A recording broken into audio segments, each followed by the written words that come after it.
Today is the perfect example of why competition is incredible. Treyarch have just announced that Call of Duty Black Ops 7 will have open matchmaking at launch and have non-disbanding lobbies in multiplayer at launch. On top of that, if you read this bottom section, they've also touched on aim assist. We've also seen in this discussion about rotational aim assist and the community questions about how aim assist will be tuned across inputs in Black Ops 7.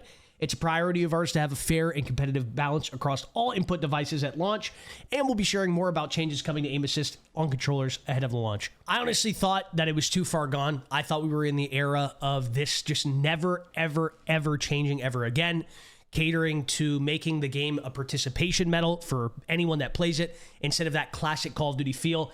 And folks, the community's reaction is exactly how you would expect it. Nothing but positive. Everybody cannot believe it's happening. Courage can't believe it's happening. T-Dog wants to say Call of Duty is back. Scope saying the war is over. Scope also retweeted Treyarch's tweet of them confirming that all of this news with just a picture of his classic YouTube video for Black Ops 2, sweatbanded. Scope saying we survived the SBMM era of Call of Duty, which is true. Through Call of Duty Modern Warfare 2019 all the way up until Black Ops 6, we've been dealing with the exact same thing. Aim assist has never been stronger and just plays the game for you, and SBMM has also never been stronger. It's so funny because Call of Duty has garnered over the last like 5-6 years this community, and I can attest to this by just even going to in-person events, CDL events, COD Next, whatever it may be, talking to fans, talking to other content creators of the game. It's just garnered this very negative and hopeless aura. But today's announcement and this news is the best possible example of when they are making the right decisions, good decisions, going in the right direction, the community is not just going to shit on the game to shit on the game. I mean, some people are going to. I mean, that's going to happen no matter what community you're in, whatever game you're talking about. There's just people that are going to be negative. But when they're actually making strides in the right direction, you're going to see that shift take place. And man, this is incredible news. This is incredible news. Now, I don't know what this is going to say about Warzone. Obviously, I hope the same type of precedent, I hope the same type of updates are going to start happening with Warzone come Blackout 2 or Avalon, with the release of Avalon or whatever it may be. Finally tackling a working anti-cheat. Finally producing regular content like being pushed out on a regular basis, which I feel like we actually kind of had more of back in the early start of Warzone, with a lot of different LTMs, a lot of different map changes, and also like the nuking of Riousx and the zombies one, and obviously the haunting of Riousx, which obviously, if you guys have noticed, they also are doing that again this year, which people, again, are fired up about. Surprise. When they actually, make content in their game and go in the right direction, I know it's mind-blowing, but yeah, people are going to have a positive reaction. Matchmaking update. We know the big question on everyone's mind coming out of the beta is, how will matchmaking work in Black Ops 7? At launch, open matchmaking with minimal skill consideration will be the default for Black Ops 7 multiplayer. Simply put, imagine the matchmaking experience of the open mosh pit from the beta, but as the standard in Black Ops 7 on day one. Our team feels strongly about providing players with a more varied experience, and the beta proved to be a great opportunity to test this approach. We'll be sharing more details as we get closer to launch. It's mind-boggling that it took 6 years to get to this point, and not just 6 years, but the Battlefield 6, what people are now calling, and what I will also call the Battlefield 6 effect, to get to this point. But it's just incredible how excited and hyped up everybody is about this particular announcement. Everybody's feed, if you just go and do your own research, you go look at what everyone's talking about in Reddit threads, if you go look at what people are talking about on Twitter feeds, there is not a single person that is not fired up about this. Persistent lobbies, a classic Call of Duty staple that was in Call of Duty's my whole childhood, is now coming back as well. We've heard the community discussion and dialogue around lobby disbanding, and we have mentioned earlier during the beta, we're focused on keeping players together from match to match more often. Today, we're excited to announce that we'll have persistent lobbies at the launch of Black Ops 7. We're committed to improving this experience for players, and we'll be sharing more details soon. Again, nothing much to really touch on there other than it's a W. Aim assist, a massive topic of discussion over the years. Massive talk of discussion. And before I even read this one real quick, let me explain something to people that maybe are a little bit iffy about an aim assist nerf and they just don't understand what's going on. Chat, folks, anybody that grew up playing Call of Duty knows what aim assist used to feel like. If you played Black Ops 2, if you played MW3, if you played any of these games, OG MW3, MW2, the game didn't used to just play for you. And at least now, that is what it feels like. It is unbelievable how strong, dynamic aim response curve and standard aim assist combination is in Call of Duty. It is mind-boggling. And when they say they're going to nerf it, folks, this doesn't need to mean that you're not going to be able to shoot straight on a controller. This doesn't mean that aim assist is going to be non-existent. It just means that it will be toned back from the insanely overpowered playset it is. Let's put it this way. In competitive Call of Duty, for Warzone, in the CDL, everyone plays on controller as default anyway. But for a game like Warzone, where there's a little bit of diversity, you have mouse and keyboard players, you have controller players, 99.9% of people that play professional Warzone are on controller, and it's for a reason. People like Huskers, Breadman, Nick Cool, these guys are all god tier and incredible mouse and keyboard players, but they know that they are putting themselves at a genuine disadvantage, which is sad. I know some people would just say, oh, well, just switch, bro. Just play controller, bro.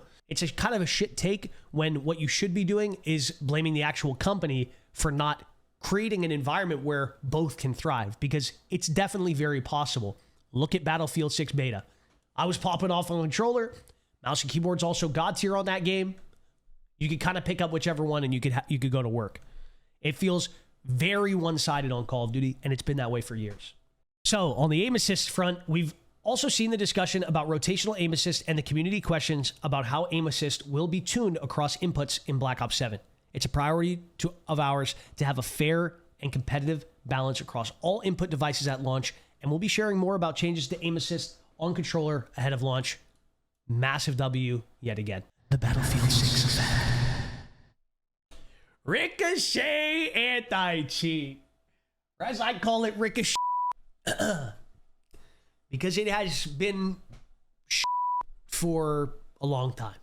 And it's been one of the main reasons why, if even you as a casual player, if you are a casual player watching this video right now, I've told people this many years now, for many years now playing Warzone. If you go into a lobby, a casual player who plays a game maybe a few hours a week, and you go kill somebody in Warzone, you go get a kill on Rebirth Island, go get a kill on Big Map, whatever it may be, turn your voice chat on, and I promise you, without fail, at least one person after a few kills will call you a cheater in the death comms. It's not even a question. Why is that? You almost can't even blame the players that do that, because Call of Duty, Warzone in particular, has garnered such a reputation for having the most infested game of cheaters. Such a popular game, AAA studio game with an infestation of cheaters and cheating, that is just the aura and the vibe that the game has created. That is what it has created for years. They have not been able to get this shit right. And it's one of the massive downfalls and pitfalls of Warzone. Who knows where Warzone would be today if the game, one, had a working anti-cheat, more consistent content, and also never went in the direction of freaking what we had with Warzone 2. I mean, just completely changing the entire game. And yeah, it's just mind-boggling. Anyway, regardless, let's see what they have to say about this. Team Ricochet, hashtag Team Ricochet, has been detailing their progress throughout the beta. On day one of Black Ops 7 beta, 97.5% of matches were completely clean of cheaters. By day 5, that number rose to 98.8% of matches being cheater-free. The team has more beta results and key learnings to share soon, including how we're unleashing our full suite of detections for the launch of Black Ops 7. Now, this is the one thing in this whole... Now, this is the one section of this entire thread and this entire blog post that I will continue to be the most skeptical about. And I'm sure if a Call of Duty dev is listening to this, they could probably understand why that is, or I hope they would be able to understand why that is. And that is because year after year, without fail, the game has been infested. Warzone in particular has been infested, and multiplayer as well. If you go play ranked on multiplayer, infested with cheaters for years now. So it's one of those situations where until we see it, like we have, for instance, with the matchmaking update, we know that, okay, they actually are making these kinds of changes. It'll be one of those things that's going to be, I'll believe it when I see it. I'm hopeful, but I'll believe it when I see it. I really hope that this is the case. I hope these types of numbers are true. I mean, I will agree that I also felt if these numbers are not just being pulled out of thin air, which I'm more inclined to believe because I genuinely did not run into a single cheater during the beta.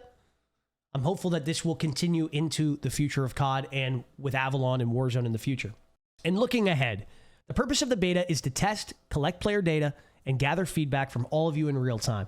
We have a ton of information to digest from this past week, and work has already begun to implement key improvements and updates for launch. We'll be compiling confirmed updates over the coming weeks, and we'll share more about what's changing soon. In the meantime, like I said before, man, this right here is the prime example of why competition in the space is much needed.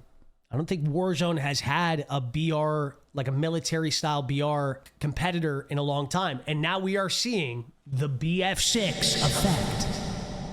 It's a bit of a shame that it took another game to come in and do that and make them step up to this level versus just them wanting to create a product that